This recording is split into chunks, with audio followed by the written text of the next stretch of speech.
हिंदू लोकांना राष्ट्र म्हणून टिकायचं असेल तर शिवाजी हा प्राण असलाच पाहिजे. स्वघोषित पुरोगामी वर्ग, स्वघोषित लिबरल वर्ग, जो स्वतःला या देशाचा उद्धारकर्ता समजतो, अशी लोक तुमच्यावर थेट टीका करतात. सुडो सोशलिस्ट म्हणतात ना, तसे ते देशाचे द्रोही आहेत, बैरी आहेत, मारेकरी आहेत, गरीब आहेत, शत्रूला बळ देणारे आहेत असं माझं मत आहे. आणि त्यांचा न्याय केलाच पाहिजे. चीन पासून आपल्याला जास्त सावध राहायला हवं असं तुम्हाला का वाटतं? चीनला संपवलंच पाहिजे जागतिक पातळीवर. एकनाथ शिंदेबद्दल तुमचं काय मत? शिवसेना त्यांना कळली, 101% कळली. ज्योतिर्लिंग 12 नाहीत, ज्योतिर्लिंग 14 आहेत. शिवाजी महाराजांची समाधी हे एक ज्योतिर्लिंग आहे, संभाजी महाराजांची समाधी हे एक ज्योतिर्लिंग आहे. ही 2 ज्योतिर्लिंग मिळवल्याशिवाय म्हणजे चालू ठेवल्याशिवाय ती ज्योतिर्लिंग टिकणार नाही. इस्रायलला शिवाजी महाराज जेवढे कळले तेवढे हिंदूंनाही कळले हेच दुःख आहे. यांची पुण्याची इतकी मोठी जबरदस्त आहे, लोक स्वतःला विकून घेऊन पैसे देतील. स्वतःच्या जवळचे पैसे नाही, स्वतः बाजार गुलाम म्हणून विकत घ्या. वस्तू द्यायला तयार, उदंड लोक देणार, नको इतकं धन मिळणार. आणि हिंदी स्वराज्य सुवर्ण सिंहासन पुनर्संस्थापना भूमिपूजन कार्यक्रम होणार, तो मोदींच्या हस्ते करणार. नमस्कार, मी अनिकेत पेंडसे. संकल्प हिंदू टाइम्सच्या या विशेष संवादात तुमचं स्वागत करतो. आज माझ्यासोबत एक अशी व्यक्ती आहे जिचं नाव तुम्ही ऐकलं की तुमच्या समोर शिवचरित्र समोर येईल. माझ्यासोबत अशी व्यक्ती आहे जिचं नाव ऐकून श्री छत्रपती शिवाजी महाराज, श्री छत्रपती संभाजी महाराज यांचा जाज्वल्य इतिहास समोर येईल. माझ्यासोबत आहेत श्री शिवप्रतिष्ठान हिंदुस्थानचे संस्थापक, मार्गदर्शक आदरणीय संभाजी भिडे गुरुजी. स्वागत तुमचं या विशेष पॉडकास्टमध्ये. आणि सगळ्यात आधी सगळ्यात महत्त्वाचं, खूप खूप धन्यवाद. तुम्ही तुमच्या व्यस्त कार्यक्रमांमधनं आम्हाला वेळ दिलात आणि या पूर्ण मुलाखतीमध्ये तुम्ही वेगवेगळ्या प्रश्नांची उत्तरं देणार आहात. मुळात तुम्ही उच्च शिक्षित आहात, प्राध्यापक आहात. मग श्री शिवप्रतिष्ठान हिंदुस्थानची संकल्पना तुम्हाला कशी रुजली, ती स्थापन करावी असं तुम्हाला का वाटलं? मी थोडं सविस्तर उत्तर देऊ का? अगदी. शिवाजी महाराजांची जयंती सगळे करतात, केली पाहिजे, चांगली गोष्ट आहे, अत्यंत अत्यावश्यक आहे.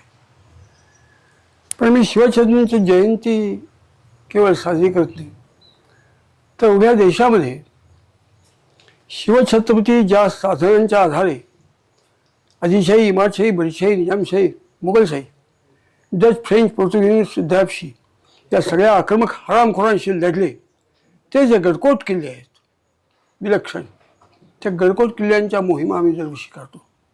आपल्या देशामध्ये आत्मोद्धार, आत्मोन्नती, आत्मसाक्षात्काराच्या वाटा जास्तीत जास्त बळकट व्हाव्यात, चित्तात ठसाव्यात म्हणून आळंदी ते पंढरपूर, देहू ते पंढरपूर, तुकोबा, ज्ञानोबा यांच्या जातात. त्या आत्मोद्धार, आत्मोन्नती, आत्मसाक्षात्कारासाठी आहेत. पण शिवछत्रपती राष्ट्रोद्धार, राष्ट्रोन्नती, राष्ट्रसाक्षात्कार साधल्याशिवाय देश टिकणार नाही. देश टिकत नव्हता तर ज्ञानोबा तुकोबांचे आत्मोद्धाराचा मार्ग टिकणार नाही. हे लक्षात घेऊन जी हिंदवी स्वराज्याची निर्मिती करण्यासाठी चळवळ उभी केली, त्याच्याद्वारे आम्ही दरवर्षी गडकोट किल्ल्यांच्या मोहिमा काढतो. आता हे आम्हाला का वाटलं? शिवछत्रपती अभिषेक झाल्यानंतर कुठले दानधर्म केला, खूप कोट्यवधींचा दानधर्म केला, आईच्या पायावर जाऊन डोकं ठेवलं, आले आणि अंबारीत बसले. त्यावेळेला रायगडावरती हत्ती होता. त्या हत्तीवरती बसून शेकाळी, गणपती, मारुती, जगदीश्वर, भवानी या देवतांचा आशीर्वाद घ्यायला गेले. प्रत्येक ठिकाणी उतरून नारळ फोडून साष्टांग दंड घालून त्या देवतांचा त्यांनी आशीर्वाद घेतला. आणि त्यानंतर ते सगळ्या गडावरती होत्या त्या लोकांना बरोबर घेऊन या देवतांच्या पायाशी आशीर्वाद मागायला गेले. शिवछत्रपतींच्या जन्मामुळं आम्हाला जर जयंती करावी वाटत असेल तर शिवछत्रपती या जीवनहेतूसाठी जगले, तो जीवनहेतू सफल झाल्यानंतर ते नतमस्तक वेळेला देवांच्या पायाशी गेले. हा मुद्दा देशाच्या मधल्या कोणाही माणसाच्या मनाला नाही. त्या असे देवदर्शन पदयात्रा काढून आपल्या आजच्याच चालू असलेल्या स्वातंत्र्यासाठी आपण गेलं पाहिजे, ते आम्ही करतो. शिवछत्रपती देवाच्या पायाशी होतेच, पण मनुष्य रूपात वावरणारा देव म्हणजे संत, तर ज्ञानोबा आणि तुकोबाला आधीच होऊन गेले होते. पण तुकोबांच्या नंतर शिवछत्रपती तर तुकारामांच्या पायाशी कायम जायचे, नतमस्तक व्हायचे, आशीर्वाद घ्यायचे. शिवछत्रपतींच्या काळात सुद्धा ज्ञानोबा नव्हते, परंतु पालखी पुण्यात येत होती. ती पालखी आणि ज्ञानोबांची पालखी एकत्र येऊन त्यांची भेट झाली की दोन्ही पालख्या वेगवेगळ्या मार्गाने पंढरपुरा जात असत. पण शिवछत्रपती येतच हा त्यातला मुद्दा. शिवछत्रपती ज्ञानोबा तुकोबांच्या पायाशी नतमस्तक होते. आता आज ते नाही आहेत, पण त्या काळात ते होते. आज त्यांच्या समाधीपासून पेटून आणलेली शिवछत्रपती हिंदवी स्वराज्य ज्वाला आणि बरोबर तुकडा संभाजी महाराज बलिदान झाले हिंदू धर्मासाठी, तर त्यांची ज्वाला या दोन्ही ज्वाला रूपांनी शिवाजी संभाजी महाराज येतात. तर शिवाजी महाराज संभाजी महाराजांच्या बरोबर आपणही त्यांचा आशीर्वाद मागायला जाऊया म्हणून आम्ही जातो. गेले 15 वर्ष आणि कायम जाणार ही लोक स्वीकारणार आहेत पद्धती. आता हे समाजात कोणी करत नाही, पण आम्ही ते करतोय. गुरुजी, तुम्ही हे सगळं जे मोठं कार्य उभारलंय, तुमची तळमळ अख्ख्या देशाला माहिती आहे, पण हे सगळं असताना पण तुम्ही अगदी अनवाणी फिरता, इतके साधे राहता, लवाजमा नसतो, इतकं साधं तुम्ही का राहता, कसे राहू शकता, किंवा इतकी निस्पृह भावना तुमच्यात का आली? होय ना, ती शिवछत्रपतींची पुण्याई आहे. आम्ही जे करतोय ते फलद्रूप होणार आणि सगळं देश स्वीकारणार आहे हा मार्ग 101%. हिंदू लोकांना राष्ट्र म्हणून टिकायचं असेल तर शिवाजी हा प्राण असलाच पाहिजे. देहात प्राण म्हणून देह जिवंत, जगात पाणी म्हणून मासे जिवंत. तसंच हिंदुस्थानला राष्ट्र म्हणून सगळ्यांच्या मुद्द्यावरती पाय देऊन सुद्धा हिंदुस्थान म्हणून जगायचं असेल तर शिवाजी संभाजी या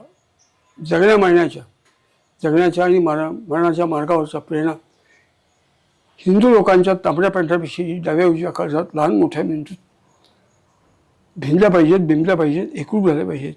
ह्या आगीपोटी आम्ही हे काम करतो. आमचा गटच मुळे रक्तगट हा ए पॉझिटिव्ह, पी पॉझिटिव्ह, आणखीन काय आहे, आमचा गट शिवाजी संभाजी रक्तगट झाला पाहिजे हिंदू समाजाचा. ही आमची त्यातली तळमळ काही भगवंताची इच्छा आहे असं मला कळतं. कारण जे अनेकांना ऐकू येत नाही ते काहींना ऐकू येतं, त्यातला मी एक आहे. मला कळतं आहे की या देशाला राष्ट्र म्हणून टिकायचं असेल तर शिवाजी आणि संभाजी हा मार्ग पत्करावाच लागेल. गुरुजी, हे कार्य उभारताना अनेकदा म्हणजे तुम्ही कुठलीही भूमिका घेतलीत, तुम्ही चांगली भूमिका घेतलीत, ती सगळ्यात आधी तुमच्यावर टीका होते. ती स्वघोषित पुरोगामी वर्ग, स्वघोषित लिबरल वर्ग, जो स्वतःला या देशाचा उद्धारकर्ता समजतो, अशी लोक तुमच्यावर थेट टीका करतात, तुमच्या प्रत्येक भूमिकेवर टीका करतात. आणि एकीकडे जागतिक इस्लामिक दहशतवाद आणि दुसरीकडे हिंदूंचं, काही स्वघोषित हिंदूंचं सेक्युलरपण, याकडे तुम्ही कसं बघता? ही जरी हिंदुस्थानमध्ये जन्मलेली असली तरी सुद्धा ते हिंदुस्थानचे सुडो सोशलिस्ट म्हणतात ना, तसे ते देशाचे द्रोही आहेत, वैरी आहेत, मारेकरी आहेत, गरीब आहेत, शत्रूला बळ देणारे आहेत असं माझं मत आहे. आणि त्यांचा न्याय केलाच पाहिजे. इतके वर्ष काम करताना या सगळ्या व्यक्ती जेव्हा खोडा घालतात कामात, त्याचा सामना तुम्ही कसा केलात? कारण साधं ट्रोलिंग होतं सोशल मीडियावर, अनेकदा समाज माध्यमांवर लोक तुमच्यावर टीका करतात. मग तुम्ही इतके वर्ष हे कसं सहन केलं आणि त्यातनं मार्ग कसा काढला? निश्चितार्थात विनमंती धीरा, जे शिवछत्रपतींनी ठरवलेलं ध्येय आहे ते सोडून आम्ही कधीच जाणार नाही, प्राण गेला सोडणार नाही.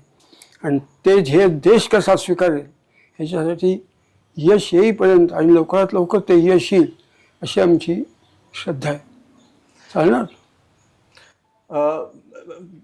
गुरुजी, शिवछत्रपतींच्या काळामध्ये ज्या पद्धतीनं एक इस्लामिक संकट या देशावर आलेलं होतं, आणि आज आपण जर बघितलं तर एक काळ होता की काबूलपासून कंदाहारपर्यंत हिंदूंचं राज्य होतं, अगदी सिंगापूरपासून मलेशियापर्यंत हिंदूंचं राज्य होतं, हिंदू समाज होता. आज आपण आटत चाललोय, फक्त भारतात मर्यादित राहिलोय, आणि त्यातही आपले अनेक राज्यांमध्ये हिंदू अल्पसंख्याक झालाय. मग अशा काळात श्री शिवछत्रपतींचा विचार देशाला किती आवश्यक आहे? अत्यंत तीव्रतेने आवश्यक आहे. सगळी राजसत्ताच मुळे ह्या विचाराची झाली पाहिजे आणि समाज उभा राहिला पाहिजे. समाज जर उभा राहील तर राजसत्ता सुद्धा विरुद्ध असून त्याचा काही उपयोग होणार नाही. हे हिंदू राष्ट्र म्हणून जगण्याची तीव्र इच्छा असलेला समाज उत्पन्न करण्याचं काम आम्ही करतोय. त्याला भगवंत आम्हाला यश देणार आहे अशी श्रद्धा आहे. राजसत्तेचा उल्लेख केलात तुम्ही आता राजसत्ता हा शब्द वापरलात. पंतप्रधान नरेंद्र मोदी यांच्याशी तुमचे जिव्हाळ्याचे संबंध आहेत. तुमच्या एका पत्राद्वारे ते तुमच्या साठी भेटीसाठी आलेले होते आणि ते रायगडावर आलेले होते. काय घडलेलं तेव्हा, म्हणजे मोदींशी तुमचा पहिल्यांदा संपर्क कसा झाला? प्रदीप बापू इकडे या, इकडे या, शक्यतो आजच या. हे प्रदीप मोहनलाल बापू ते श्री शिवष्टान हिंदुस्थानचे एक अत्यंत तळमळीचे, ज्यांच्या रक्ताशी शिवाजी संभाजी एकरूप झालेत असे कार्यकर्ते आहेत. ते मूळ गुजरातमधले आहेत. उत्तम उद्योजक आहेत. महाराष्ट्र शासनाचं 23 सालचं जास्तीत जास्त वस्त्रोद्योगातलं उत्पादन आणि जास्तीत जास्त निर्यात ह्याच्यातलं त्यांना प्रथम क्रमांकाचा पुरस्कार मिळाला आहे. ते लहानपणापासून माझे मित्र आहेत. ते चलाख आहेत हे मला ठाऊक आहे. मी त्यांना म्हणलो, गड्या, मुख्यमंत्री नरेंद्र मोदी एक अपवादाला बाळासाहेब ठाकरे जे बोलायचे आणि त्यांनी घडवून दाखवलं की भगवानंदा विधानसभेवरती फडकवतो. त्याच्या व्यतिरिक्त हिंदू हिंदुस्थान हिंदुत्वाची निष्ठा जपणारा बाळगणारा दुसरा कोणी मुख्यमंत्री होता. ते गुजरातमध्ये होते. प्रतिबाप तुम्ही जा आणि आपली मोहीम असते त्या मोहिमेला त्यांनी एकदा बघितलं पाहिजे, त्यांनी अनुभवलं पाहिजे. त्यांनी पाहिलं म्हणजे 101% सूर्याचे कोवळे किरण पडल्यानंतर कळ्या उमलतात. त्यांच्या अंतःकरणातली भावनेची कळी उमलल्यानंतर ते आपल्या कार्याबद्दल विचार करतील. तुम्ही जावं. ते 2 वेळा गेले, त्यांच्याशी संवाद साधला. कसे गेले त्याचं त्यांना ठाऊक. आणि त्यानंतर त्याचा परिणाम म्हणून ते इथं आले. तर ते आले म्हणजे त्याच्या आधी कारण हे. रायगडावर पंतप्रधान नरेंद्र मोदी आले आणि त्यावेळेला पण 32 मणांचं सोन्याचं सिंहासन ही जी संकल्पना आहे त्यावर तुम्ही मेहनत घेत होता. त्यासाठी तुम्ही गावोगावी फिरत होता. त्या संकल्पनेचं म्हणजे ती संकल्पना आता कुठपर्यंत आली आहे आणि भविष्यात कशा पद्धतीनं त्याचं मार्गक्रमण असेल? त्याचं काम सुरू आहे. अगदी लवकरात लवकर एक दिवस असा उजाडणार नजीकच्या काळात की मोदी हिंदवी स्वराज्य सुवर्ण सिंहासन हे जे स्थापन केलं की जे आत्ता नाही आहे ते पुनर्संस्थापना करण्यासाठी काम होणार. आणि हिंदवी स्वराज्य सुवर्ण सिंहासन पुनर्संस्थापना भूमिपूजन कार्यक्रम होणार. तो मोदींच्या हस्ते करणार. आणि मोदींच्या हस्ते झालं की त्याचा प्रचार संबंध जगभर होणार. ही डोक्यात जाणीव आणि तिडीक आहे. ते लवकरात लवकर करणार, अगदी लवकरात लवकर. काही महिने हा फार दीर्घ काळाचा बोललो म्हणून काही महिन्याच्या आत ते गेले. ते करणार की आणि ते होणार. यांची पुण्याची इतकी मोठी जबरदस्त आहे. लोक स्वतःला विकून घेऊन पैसे देतील. स्वतःच्या जवळचे पैसे नाही, स्वतः बाजारात गुलाम म्हणून विकत घ्या. वस्तू द्यायला तयार.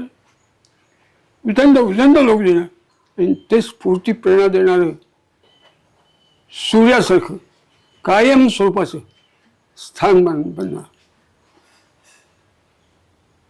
सध्या शिवाजी महाराजांच्या समाधीची पूजा करायला गेले 34 वर्ष झाली सांगलीतनं स्वतःच्या पदरमुळीने दर दिवशी उन्हाळा हिवाळा काहीही विचार न करता स्वतःच्या पदरमुळीने सांगलीतनं कार्यकर्तेवरती जातात. एक दिवस त्याच्यात खाडा नाही. आज 11 तारीख, आज 11 तारखेला लोक निघाले. हे कायम सुरू आहे. म्हणजे हे कायम स्वरूपात राहणार. कारण शिवाजी आणि हिंदुस्थानचं अस्तित्व श्वासोश्वास आणि देहाचं जिवंतपण हा जो संबंध आहे तो शिवाजी आणि संभाजी ही जाणीव आणि हिंदुस्थानचं राष्ट्र म्हणून अस्तित्व यांचं नातं आहे. ते चालणार, कायम चालणार. आता इतकी गोष्ट आजपर्यंत कधी कोणाला करावी वाटली नाही. आम्हाला वाटलं गेलंच पाहिजे. 12 ज्योतिर्लिंग, अनंत तीर्थक्षेत्र, धर्मक्षेत्र आम्हाला अत्यंत आदर मान्य, पण आमचा धर्म या ज्योतिर्लिंगाच्या माध्यमातून त्यानंतर तीर्थक्षेत्र धर्मक्षेत्राच्या माध्यमातून आज चालू आहे, टिकू नये. पण ज्योतिर्लिंग 12 नाहीत, ज्योतिर्लिंग 14 आहेत. शिवाजी महाराजांची समाधी हे एक ज्योतिर्लिंग आहे, संभाजी महाराजांची समाधी हे एक ज्योतिर्लिंग आहे. ही 2 ज्योतिर्लिंग मिळवल्याशिवाय म्हणजे चालू ठेवल्याशिवाय ती ज्योतिर्लिंग टिकणार नाही आहे. आत्ता आपण रायगडावरच्या 32 मण सोन्याच्या सिंहासनाबद्दल बोललो, पण श्री शिवछत्रपतींची अशीच एक पूर्णाकृती मूर्ती ही इस्रायलमध्ये बनते आणि तशी घोषणा केली आत्ता जूनमध्ये त्यांच्या पंतप्रधानांनी. त्याबद्दल तुमचं काय मत आहे? आणि मोदींनी यासाठी सगळा पुढाकार घेतल्याचंही बोललं जातं. शत्रूला निपटून काढावं, शत्रूला संपून टाकावं, त्याशिवाय राष्ट्र टिकत नाही. ह्याची पोटतिरीक असलेलं राष्ट्र म्हणजे इस्रायल राष्ट्र आहे. ते इस्रायलला शिवाजी महाराज जेवढे कळले तेवढे हिंदूंनाही कळले ह्याचं दुःख आहे.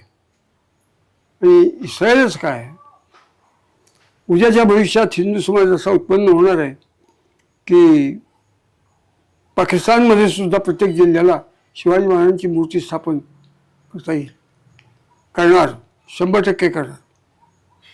पाकिस्तानच काय, जगात सगळीकडं हिंदुस्थान, हिंदू राष्ट्र ह्याच्या संबंधी प्रेरणा असलेली सरकार उत्पन्न कशी होतील ते पाहणार आहोत. 7 बाजूंनी वेढलेला इस्रायल, चहूबाजूंनी मुस्लिम राष्ट्रांनी, 7 मुस्लिम राष्ट्रांनी वेढलेला इस्रायल, 13. आणि दुसरीकडे एकटा इस्रायल या सगळ्यांना भारी पडतो प्रत्येक वेळेला. शिवछत्रपतींच्या काळात पण 4 शाह्यांच्या माध्यमातून हिंदूंवर अतिक्रमणं होत होती. आता माध्यमं वेगळी आहेत, हिंदूंवर अतिक्रमणं थांबलेली नाही आहेत, त्याचं स्वरूप बदललं आहे. याकडे तुम्ही कसं बघता? आणि त्याच कालावधीत संकट काळ आहे, पण अजूनही हिंदूंना समजत नाही आहे, हिंदू झोपलेला आहे, आम्ही 100 कोटी आहोत म्हणून तो निर्धास्त आहे. अशा वेळेला तुम्ही हिंदूंना काय संदेश द्याल? शिवाजी शिवाजी शिवाजी, शिवाजी संभाजी या मंत्राशिवाय हा संजीवनी मंत्र, महामृत्युंजय मंत्र कमी इतका महत्त्वाचा मंत्र आहे. त्या मंत्राचे धारण करणार रक्त असलेले हिंदू उत्पन्न करण्याचं काम म्हणजे श्री शिवष्टान हिंदुस्थान आहे. ते कायम करणार. गुरुजी, आंतरराष्ट्रीय विषयांवर तुम्ही अनेकदा मतं व्यक्त करता. अमेरिकेच्या राष्ट्राध्यक्षांना एक पत्राचा किस्सा आहे, तो नेमका काय होता? तो आजपर्यंत फार लोकांना माहिती नाही आहे, म्हणून त्याबद्दल सविस्तर सांगा. काही नाही, तुम्ही जे आज राष्ट्र म्हणून जगताय त्याचं कारण फार मोठं हिंदुस्थानची बुद्धिमत्ता हे लक्षात घेऊन तुम्ही हिंदू धर्म, हिंदू समाज यांच्याशी वर्तन ठेवा. सगळ्यांच्या परक्यांच्या नोकऱ्या होतो. आज अमेरिकेमध्ये 70% लोक नोकऱ्या करणारे भारतीय आहेत. गेलेल्या लोकांच्यापैकी 70 नाही, तिथं येऊन राहिलेले संबंध जगातले लोक त्यात 70% भारतीय आहेत. ती बुद्धी भारताची आहे, हिंदुस्थानची आहे. तर ते डोनाल्ड आणखीन काय डोकं असल्यासारखं सगळ्यांना हाकलून येणार, ठेवणार नाही, त्या संबंधी पत्र घातलं होतं. हा मूर्खपणा करू नकोस, तो आत्मघात ठरेल, आत्महत्या ठरेल. तुम्ही एक कायम बोलत आलायत की चीन हा पाकिस्तानपेक्षा जास्त घातकी आहे आणि चीन पासून आपल्याला जास्त सावध राहायला हवं, असं तुम्हाला का वाटतं? हा साप आहे आणि हा साप 10 पट मोठा साप आहे. म्हणून हा काळ सर्प आहे, तो महाकाळ सर्प आहे. चीनला शिस्त लावलीच पाहिजे. ती फक्त हिंदू समाजाचं दैवत शिवाजी संभाजी धारण ज्यांनी अंतःकरणात केले अशी माणसंच करू शकतात. ओके, कोणी करू शकत नाही. चीनला संपवलंच पाहिजे जागतिक पातळीवर. पंतप्रधान नरेंद्र मोदींच्या नेतृत्वात चीनला अनेकदा सडेतोड प्रत्युत्तर दिली गेलेली आहे. त्याकडे तुम्ही कशा पद्धतीने बघता? नरेंद्र मोदी देशाला अनुपकारक तो मनुष्य कधीच आज ताकायत बोलला. त्या व्यक्तीबद्दल आमचं मत असं आहे, अकल्प आयुष्य व्हावे त्या कुळा माझ्या सकळा हरीचा जसा. कल्पनेची बाधा न हो कोणे काळी, हे संत मंडळी सुखी असो. अहंकाराचा वारा न लागो राजसा, माझ्या विष्णुदासा भाविकासी. नमामणे तया असावे कल्याण, दयामुखी ध्यान पाहणं. त्यांना अनंत अनंत काळपर्यंत आयुष्य मिळावं आणि ते त्यांच्या बुद्धीसकट काम करू शकतात, तोपर्यंत ते पंतप्रधान असावेत. सगळ्या समस्यांना उत्तर देण्याची ताकद 101%. जास्तीत जास्त त्या माणसाच्या चित्तात, अंतःकरणात, बुद्धीत, हृदयात मानत आहे. गुरुजी, पंतप्रधान नरेंद्र मोदींशी जसा तुमचा जिव्हाळा आहे तसाच काहीसा जिव्हाळा हा आत्ताचे उपमुख्यमंत्री आणि माजी मुख्यमंत्री एकनाथराव शिंदे यांच्यासोबत आहे. ते इथे येतात तेव्हा तुमची आवर्जून भेट घेतात. मध्ये अमित शहा आलेले तेव्हाही ते तुमच्यासोबत होते. एकनाथ शिंदेबद्दल तुमचं काय मत? एकनाथांचं वर्णन करायला मला काही श्लोक मी धाडून देईन. सध्या एकनाथांचं वर्णन करणारा एक श्लोक सांगतो. कुणी वीट मारे दगड हेच उत्तर. तुम्हाला कोणी वीट मारली तर त्याचं उत्तर विटेने देऊ नका, दगडाने द्या. दगड कोणी मारे तडक गोळी उत्तर. कुणी दगड मारला तर गोळीच उत्तर द्या. स्वये होई वणवा गिळा या आगीला. कुणी वणवा झाला तर तुम्ही आग बना. मराठा म्हणावे अशा वाघराला, ह्या ओळीला शोभेल असा माणूस आहे. हा, शिवसेना त्यांना कळली, 101% कळली. आणि त्यांना यश यावं, मोठे व्हावे. त्यांचं कर्तृत्व, नेतृत्व, बुद्धिमत्ता ही सगळी देशादेवा धर्माला लाभावी. त्यांना आयुष्य खूप मिळावं अशी माझी इच्छा आहे. एक शेवटचा प्रश्न संघटनेसंबंधी, की श्री आपली जी संघटना आहे श्री शिवप्रतिष्ठान हिंदुस्थान, कुठलीही संघटना म्हटली की क्रमांक 2चा नेता किंवा क्रमांक 2ची व्यक्ती ही ठरलेली असते. गुरुजींचा हे विचार तरुण पिढीपर्यंत यावेत आणि अजून पुढच्या काळात हिंदूंच्या सशक्तीकरणाच्या दृष्टीने उपक्रम राबावेत, यासाठी गुरुजींच्या माध्यमातून कोणी क्रमांक 2 योजला आहे का? हे मानवी बुद्धी असा विचार करते ते बरोबर आहे, परंतु भगवंताला काळजी आहे हिंदुत्वाची. आणि आमचं क्रमांक 1 काय आणि क्रमांक 2 काय? आमचं नेतृत्व शिवाजी अंबाजी आहे, ते अक्षय टिकणार आहे. आम्हाला कधी याच्याबद्दल चिंता वाटत नाही आणि ही चिंता करण्याची बाब आहे असं आमचं मत नाही. नेता नसताना सुद्धा शिवछत्रपती संभाजी महाराज अंतःकरणात धरून हा देश चालेल आणि ती संघटना काय, ते काम काय अक्षय टिकेल अशावरची आमची श्रद्धा आहे. पण शिवाजी महाराज नसताना सुद्धा एक तुम्हाला गोष्ट सांगतो. शिवाजी महाराज गेले, सगळीकडे अत्यंत दाट अंधार पडल्यासारखं झालं. लोक हवालदिल झाले, उद्ध्वस्त झाले आणि सगळेजण आपापसात म्हणायचे, पुढं काय, पुढं काय, पुढं काय, हाच प्रश्न. सगळ्यांची तोंड गप्प, नैराश्य, वैफल्य दाटून राहायचं. त्या सगळ्यावरती मात करून संभाजी महाराज छत्रपती बनले. आणि संभाजी महाराज 27 मे 1680 छत्रपती बनले आणि 12 मार्च 1689 देहाचे तुकडे तुकडे होऊन शेवटी नाश झाले, बलिदान केले. त्यानंतर वैफल्य पहिल्यापेक्षा 100 पट गडद निर्माण झालं. अशा ह्याच्यात पुढं काय, पुढं काय, पुढं काय. तर त्याच्यावरती एक शिवाजी महाराजांच्या अंतःकरणातला अंतरंगाचे असे 38 मित्र होते. ते एक म्हणला, अरे शिवाजी महाराजांच्या बरोबर आपण काम केले आणि तुम्ही हे काय बोलताय वैफल्य, वैमनस्य, हे सोडून द्या. नैराश्य नाही, आपण शिवाजी महाराजांनी जे सांगितलं तेच करायचं. आणि शिवाजी महाराजांनी काय सांगितलं तुम्हाला सांगू काय काय ते. तर शिवाजी महाराज जायच्या आधी एक 4 महिने महाराष्ट्रात खग्रास सूर्यग्रहण आलं होतं. आणि त्या खग्रास सूर्यग्रहणामध्ये सकाळी 8 ते दुपारी 3:30 7.5 तास ग्रहण होतं. शिवाजी महाराज अत्यंत धर्मनिष्ठ होते, भगवंतावरती विलक्षण श्रद्धा होती. आणि हिंदू धर्मात अशी श्रद्धा आहे की खंडग्रास काय आणि खग्रास काय.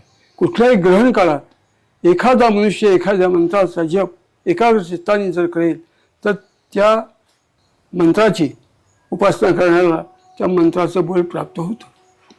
शिवाजी महाराज अत्यंत सश्रद्ध होते. त्यांनी ज्या दिवशी ते ग्रहण होतं त्या दिवशी अंगातले कपडे काढले, लंगोट बांधला आणि हातात जपाची माळ घेऊन गंगासागरामध्ये गळ्या इतक्या पाण्यात, म्हणजे उन्हाळ्यात सुद्धा शीतपेटीतलं पाणी थंड कमी, इतकं थंड असलेल्या पाण्यात 7.5 तास उभे होते. बाहेर आले आणि पुढं दुसऱ्या दिवशीपासून त्यांना ताप यायला लागला.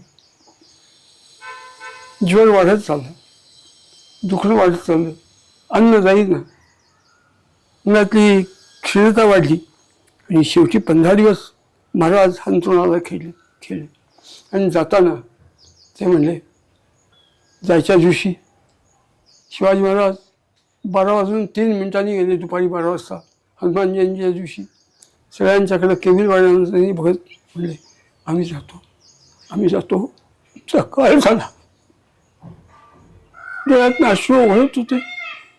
त्यावेळी आपण काय शपथ घेतली, कन्याकुमारी ते काश्मीर, बंगते बलुचिस्तान नाही, केवळ थोडक्या प्रदेशावरती आपण हिंदवी स्वराज्य आणलं. त्याचं दुःख डोळ्यातनं ओघळत होतं. म्हणले, आम्ही जातो, आमचा काळ झाला. सप्त सिंधू सप्त गंगा मुक्त करा. आरमारावरती, या 7 समुद्रावरती आपली सत्ता गाजवेल असा आरमार ठेवा. आणि सप्त गंगा, गंगेचे यमुनेचे व गोदावरी सरस्वती नर्मदे सिंधू कावेरी जलेस्मिन सन्निम क्रियात. आपण पूजा करताना ज्या पाण्याने देव धुतो त्या तांब्यावरती हात ठेवून हा श्लोक म्हणतो आणि या 7 गंगांना बोलतो, माझ्या तांब्यात या, मला भगवंताला स्नान घालायचे. हे गंगा, हे सिंधू, हे सरस्वती, हे यमुना, हे गोदावरी, हे कावेरी आणि सगळ्या नद्यांना तुम्ही याच्यात या. जाताना या 7 नद्या तुम्ही जिंका. म्हणजे काय, आदिलशाही, इमादशाही, बरीदशाही, निजामशाही, मुघलशाही या सगळ्या भडव्यांची सत्ता या सगळ्या पूर्ववाहिनी पश्चिम वाहिनी असणाऱ्या नद्यांच्यात आहे. तर त्या नद्यांच्या भोवती असलेला देश जिंका आणि सत्ता आणा असं सांगून गेले. सुकूर होऊ नका. म्हणजे काय सांगितलं जी, की आपण जी शपथ घेतली त्याच्याकडे पाठ फिरू नका. ना मोहाच्या ह्याला बळी पडून किंवा भीतीच्या ह्याला बळी पडून ती आपण घेतलेली आहे असंही तो हिमाचल हिंदुस्थान मोकळा करायचा. चुकूर होऊ नका. काशीचा विश्वेश्वर सोडवा आणि ती मशीद झाली, ती पालथी पाडून परत काशीचा विश्वेश्वर बांधा असं म्हणून ते गेले. हे बोललेले होते. शिवाजी महाराज गेले त्यावेळेला भोवतीच असणारे त्यांचे जे सगळे सहकारी होते त्यातला एक सहकारी त्यांना म्हणला, आपण ते काय बोलले त्या ऐकलेले लोक आहोत, फार दिवस झालेले नाही आहे, आपण वरती जाऊया. पण ज्या ठिकाणी महाराज झोपले होते त्या ठिकाणी भोवती होतं तसं बसूया आणि प्रत्येकजण काय काय ऐकलं आणि काय आठवते ते सांगूया. दिवस फार झालेले नाही आहे. सगळे गेले वरती आणि कुणी काही सांगितलं. आणि त्यानंतर हिरोजी फर्जन म्हणले, महाराज म्हणले, आम्ही जातो, आमचा काळ झाला, आमचा मुक्काम संपला. सप्त सिंधू सप्तगंगा मुक्त करा, काशीचा विश्वेश्वर सोडवा. चुकूर होऊ नका. काशीचा विश्वेश्वर पुन्हा बांधा, ती मशीद पालथी वाढून टाका, नामशेष करा. चुकूर होऊ नका. हे सांगितले. हो, चुकूर होऊ नका, ते करा. ते आपल्याला सांगितले. उठून कामाला लागूया. मराठा मंडळ उठलं आणि पुढं 32 वर्षाच्या काळात मराठ्यांनी कन्याकुमारी ते काश्मीर, बंगते ते बलुचिस्तान उभा आडवा देश जिंकून पाची सत्ता पाथ्या पाडून डग फ्रेंच इंग्रज सिद्धांना मातीत घालून अटकपार जाऊन दिल्लीच्या लाल किल्ल्यावरती 19 वर्ष भगवान इंडियाचं राज्य संबंध देशावरती केले. हा इतिहास आहे. मी काय सांगायला लागलो, नेतृत्वाच्या संबंधाने जर मानू तर काय करायचे ते सांगून ठेवले ते करतात कार्यकर्ते बरोबर. शिवाजी महाराज गेल्यानंतर पुढं काय, संभाजी महाराज गेल्यानंतर पुढं काय मराठ्यांसोबत देश पाताक्रांत केला. ते घडणार. भगवंताची योजना ती सफल होणार. आम्हाला त्याचं कधीच चिंता वाटत नाही. खरं तर गुरुजी मला थांबायचं नाही आहे, पण वेळेचा आपल्याकडे थोडंसं वेळ आपल्याकडे नाही आहे. अगदी शेवटचा प्रश्न, इतके सारे श्लोक इतके सारे श्लोक तुम्ही आत्ता मुलाखतीमध्ये जवळपास 10 ते 12 श्लोक, ओव्या आणि वेगवेगळ्या गोष्टी बोलून दाखवता. तुम्ही जोरबैठका मारता, तुम्ही 90 पार केलेली आहे, पण या वयात तुम्ही इतके चौकस आहात. हे कसं काय शक्य होतं? बुद्धी जय रघुनायक, भगवंताची इच्छा आहे त्याप्रमाणे चाललंय. वीर जिवाजी महाले यांच्या स्मारकासाठी कालच घोषणा केलेली आहे विधान परिषदेमध्ये की सुरुवातीच्या टप्प्यात 1 कोटींचा निधी मंजूर केलेला आहे आणि त्याचं काम सुरू होत आहे. याकडे तुम्ही कसं बघता? चांगलं आहे, वाढावं. अशा चांगल्या लोकांची स्मारकं ही राष्ट्राला इच्छाशक्ती, कर्तृत्व प्रदान करणारी स्थान आहेत, ती वाढली पाहिजे. आणि मगाशी तुम्ही एक बोलताना उल्लेख केला की श्री शिवछत्रपतींचे जे कार्य आहे, जो संघर्ष आहे, त्याच्याबद्दल फार कमी आपल्या पाठ्यपुस्तकांमध्ये लिहिलेलं आहे. तो काहीच नाही आहे. आपुला आपण वेगळी असे आपण बघतो. शिवाजी महाराजांचं चरित्र, जीवन, हेतू, मराठाचा इतिहास संबंध देशाला शिकवला पाहिजे. आणि अशा प्रकारचं कर्तृत्व घडवलेलं कोणतंही राज्य नाही आहे. शौर्य, धैर्य, पौरुष, पराक्रम, साहस खूप काही केलं, ते सगळेच पूज्य आहेत, वंदनीय आहेत. पण मराठ्यांनी जे केलं आहे ते अलौकिक. पण त्याचं जे उगमस्थान आहे ते शहाजीराजे आहेत. ते शहाजीराजे विलक्षण मनुष्य होता. अग्निमय, युद्धमय, रक्तमय जीवन जगलेला मनुष्य आहे तो. शिवाजी महाराजांचे ते बाप होते, ते वडील नव्हते. बाप या शब्दात जास्त नेमकेपण आहे. वडिलांच्या, शिवाजी महाराजांच्या बाप म्हणून शोधावे असंच जीवन ते जगले. शिंदे विश्वास ही कल्पना सुद्धा शहाजीराजांच्या चित्तातली. ते संस्कृत पंडित होते, विद्वान होते. ते एक संस्कृत नाटक लिहिले, एक संस्कृत काव्यग्रंथ लिहिला. संभाजी महाराज तसे आहे. शिवाजी महाराजांनी त्यांच्या आयुष्यामध्ये 289 लढाया केल्या, परंतु ह्या सगळ्या वय वर्ष 15 ते वय वर्ष 50, 35 वर्षाच्या काळात त्यांनी 38 युद्धांच्याकडनं 38 विषयावरचे ग्रंथ लिहून घेतलेत. त्या काळात हे ठाऊक नसतं कुणाला. याचबद्दल की छत्रपती शिवाजी महाराजांच्या इतिहासाबद्दल 22 पानांचा समावेश हा CBSEच्या अभ्यासक्रमात करण्यात आलाय, जो आजपर्यंत नव्हता. आणि नरेंद्र मोदी सरकारनं, पंतप्रधान नरेंद्र मोदी यांच्या सरकारनं हे समाविष्ट केलेलं आहे. म्हणजे तुमची जी मागणी होती त्याला कुठेतरी यश मिळालेलं आहे. हो, नाही, सगळ्या देशाच्या इयत्ता 1 ते इयत्ता 10 शिवाजी महाराज, संभाजी महाराज, मराठ्यांचा इतिहास हा अग्रक्रमाने शिकवण्याची व्यवस्था केली पाहिजे. भूदल, नौदल, वायुदल, अण्वस्त्र, क्षेपणास्त्र या देशाच्या अस्तित्वासाठी जितकं आवश्यक आहे त्यापेक्षा सुद्धा मराठ्यांचा इतिहास संबंध हिंदू समाजाला शिकवणं हे क्रमांक 1ची गोष्ट आहे. खरं तर गुरुजी, ही मुलाखत संपूच नये अशी माझी इच्छा होती, कारण खूप सारे प्रश्न आहेत आणि तुम्ही पण सविस्तरपणे बोलताय.